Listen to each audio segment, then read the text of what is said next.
여러분 안녕하십니까? CJB 뉴스입니다. 전국 최고의 상승률을 기록하던 세종시의 집값이 올 들어 속절없이 떨어지고 있습니다. 충북도 예외는 아니어서 15주 연속 아파트 매매 가격이 하향세를 그리고 있는데요. 더 큰 문제는 고금리 속 거래 절벽이 계속돼 아파트 가격이 더 떨어질 수 있다는 점입니다. 장원석 기자입니다. 최근 조정 지역에서 해제된 세종시의 한 아파트 단지입니다. 지난달 전용 면적 60제곱미터의 실거래가는 3억 원으로 2년 9개월 전 가격으로 되돌아갔습니다. 지난해 5억 5천만 원이 넘던 실거래가가 반토막이 난 겁니다. 같은 전용 면적의 인근 아파트들의 실거래가도 2, 3년 전 가격으로 내려갔습니다.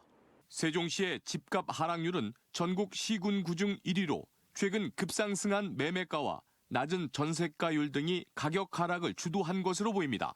이자 부담을 계산해 보니까 배가 더 돼요. 매수 세력이 받쳐줘야 되는데 지금 매수하려고 하는 매수 세력 자체가 완전 지금은 움직이질 않아요. 조정 지역에서 해제된 청주를 포함한 충북의 아파트 매매 가격도 15주 연속 하락했습니다. 한국부동산원의 아파트 수급 동향에 따르면 충북은 지난해 12월 기준치인 100 아래로 떨어져 하향 곡선을 그리고 있어 사려는 수요보다 팔려는 공급이 우위에 있기 때문입니다. 8%대까지 오른 신규 주택담보대출 금리 등 고금리 현상이 가장 큰 원인이란 분석입니다. 이 고금리 문제가 해결되지 않고서는 올 11월, 12월은 거래가 더 대폭적으로 감소할 것으로 예상이 됩니다. 지역 부동산 시장은 내년 주담대금리 10% 돌파 예측과 부동산 관망세 등으로 내년 초까지는 거래 절벽이 계속돼 가격 하락은 불가피할 것으로 전망했습니다. CJB 장원석입니다. 2027년 세계 대학 경기 대회 충청권 유치로 충북이 청주공항을 활성화할 수 있는 절호의 기회를 맞았습니다. 공항 활성화의 숙제였던 국제선 다변화와 연결 교통망의 획기적 개선이 기대되고 있습니다. 조용관 기자입니다. 청주 국제공항입니다. 비행기에서 내린 승객들이 공항으로 들어옵니다. 현재 청주공항에서는 제주 노선만 운항되고 있습니다. 하지만 다음 달부터 국제선이 본격 재취항합니다. 미얀마 네피도와 베트남 다낭, 캄보디아 앙코르와트 부정기 편이 다음 달부터 뜨고 내년 1월과 2월에는 베트남 다낭과 일본 오사카 정기 노선도 재개됩니다. 지난 7월 몽골 울란바토르와 베트남 다낭 부정기 편이 일시 취항한 걸 제외하면 2년 반 만에 국제선 재취항입니다. 한국 도착해서도 여기 집까지 오는데 너무 오래 걸려서 진짜 또 하나의 여행이 시작되는 건데 여기서 여러 가지 나라로 갈 수 있다면 너무 좋죠. 충청권 관문공항인 청주공항은 2027년 세계 하계 대학 경기대회라는 후기도 받고 있습니다. 국내로 들어오는 150여 개국 선수단과 관광객들을 위한 국제노선 확대의 기회가 될 수 있습니다. 이와 연계 청주공항 활성화의 기반인 활주로 연장이나 증설, 주기장과 여객터미널 확충과 같은 사업에도 탄력을 받을 수 있습니다. 또 동탄 연결철도와 대전, 세종, 청주공항 간 광역철도, 최근 확정된 천안과 연결되는 복선 전철이 2029년과 31년 사이에 개통되고 세종시 연결 4차선 확장 공사가 마무리되면 청주공항 접근성도 크게 향상될 것으로 보입니다. 군 공항으로 한계가 있었음이 사실입니다. 이 대회를 통해서 시설 확충 등 공항 활성화를 위한 각종 사업을 정부에 적극 건의하는 기회로 활용하겠습니다. 충청북도는 올해 청주공항 이용객이 사실상 국내선만으로도 2019년 301만 명을 넘어 역대 최다인 310만 명을 기록할 것으로 예상하고 있습니다. CJB 조윤광입니다. 중부 내륙 지역 지원 특별법 제정을 추진하고 있는 충청북도가 강원도와 연대합니다. 충청북도는 오는 25일 국회에서 강원 지역 국회의원과 시장 군수가 참석한 가운데 충주댐과 소양강댐 주변 지역에 대한 규제 완화와 지원 등을 요구하는 공동 성명을 발표하기로 했습니다. 충청북도는 특별법 제정을 위해 도 경계를 맞대고 있는 강원과 충남, 전북, 경북 등과의 공조를 추진하고 있습니다. 한국 전쟁 전후 충북 지역 민간인 희생 사건에 대한 진실규명 신청 건수가 지난 10일 기준 716건에 달하는 것으로 집계됐습니다. 2기 진실화해를 위한 과거사 정리위원회에 따르면 청주와 영동, 보은, 옥천 등 4개 지역이 충북 전체 사건의 88%를 차지했고 이 중 청주가 352건으로 가장 많았습니다. 과거사 진실규명 신청은 진실화해위원회와 도청, 시군청 등에서 다음 달 9일까지 접수받습니다. 청주시가 사상 최대 규모의 내년도 본 예산을 편성해 시의회에 제출했습니다.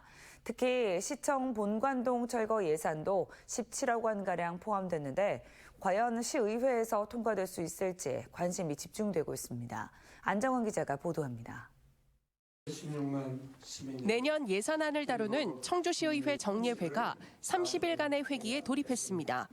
청주시가 제출한 내년도 본예산 규모는 3조 2,858억 원, 올해 본예산 대비 9.2% 증가한 것으로 사상 최대입니다. 예산은 성안동 도시재생 활성화 부지 매입비 182억 원 등 민선 8기 주요 공약 사업과 5개 시정 분야에 편성됐습니다. 다가오는 2023년은 우리에게 매우 중요한 시기입니다.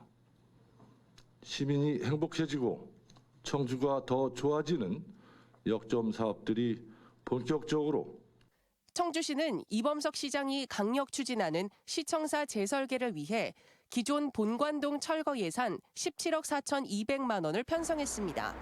하지만 더불어민주당 의원 일부가 시청 본관동 철거에 반대 입장을 보이고 있어 예산안 통과는 난항이 예상됩니다. 소관 부서인 주택토지국을 상대로 한 행정사무감사에서도 날카로운 질문을 예고했습니다. 행정의 일관성이라든가 연속성이 제대로 반영이 됐고 시민의 의견과 시민의 여론이 제대로 시행정에 반영이 됐는지 좀 심도 있게 좀 살펴볼 예정입니다. 해당 상임위와 예결위원회에는 민주당 의원 수가 더 많아 통과가 쉽지 않을 거란 분석도 있습니다. 하지만 예산 삭감에 따른 정치적 부담도 만만치 않아 청주시는 본관동 철거의 불가피성을 적극 설득한다는 계획입니다. 본관동 철거를 위해서 17억 4,200만 원을 계산하였고 이를 집행하기 위해서 시의위원님들을 이해 설득하기 위해서 적극 노력하겠습니다. 본관동 철거 여부는 청주시청사를 기존 설계한 대로 지을지 아니면 새롭게 설계할지를 결정짓는 중차대한 문제로 결국 시의회의 최종 판단에 맡겨졌습니다. CJB 안정은입니다.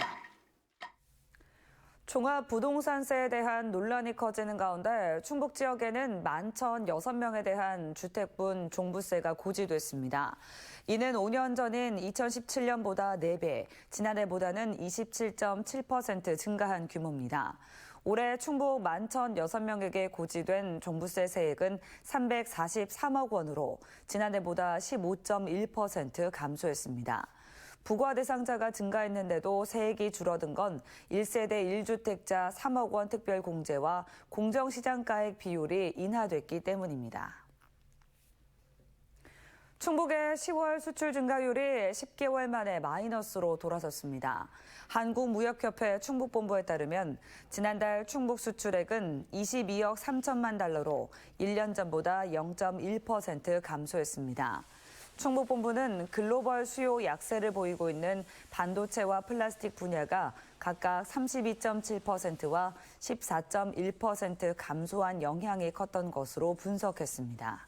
수입액은 7억 6천만 달러로 지난해 같은 달보다 19.3% 줄었습니다.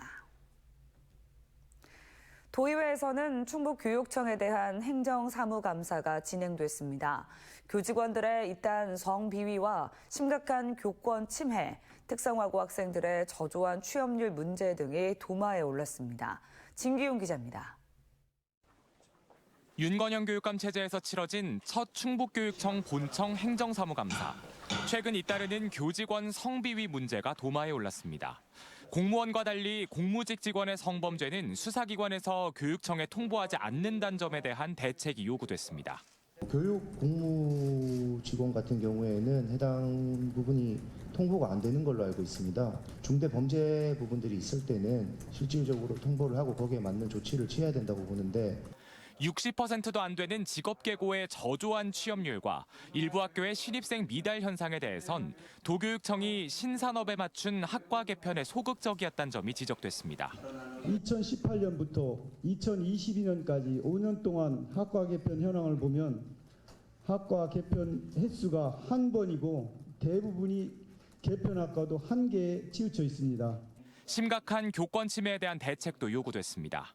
심각한 교권 침해와 이로 인한 학습권 침해에도 불구하고 이를 통제할 수 있는 마땅한 수단이 없는 상황에서 경기도 등 교권 보호 조례를 제정한 타 시도 교육청 사례를 잘 살펴서 도교육청은 교육계 전체가 학생 인권과 교권에 대해 논의하는 공론화위원회를 열어 충북만의 조례를 제정하겠다고 밝혔습니다. 시민교육단체, 학부모단체, 법조계 이런 모든 충북도민들이 이제 참여해서 학생 인권하고 교원의 교권에 대해서 허용할 수 있는 범위를 우리가 치열하게 논쟁을 좀 거쳐서 한번 만들어 보자. 충북만의 그 조례를 만들어서.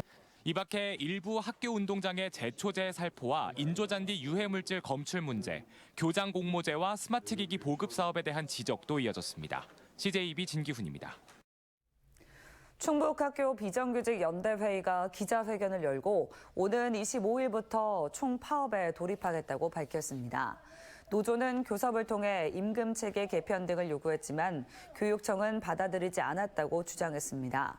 충북에선 1,000명 정도가 파업에 참여할 것으로 전망돼 급식과 돌봄 등의 차질이 예상됩니다.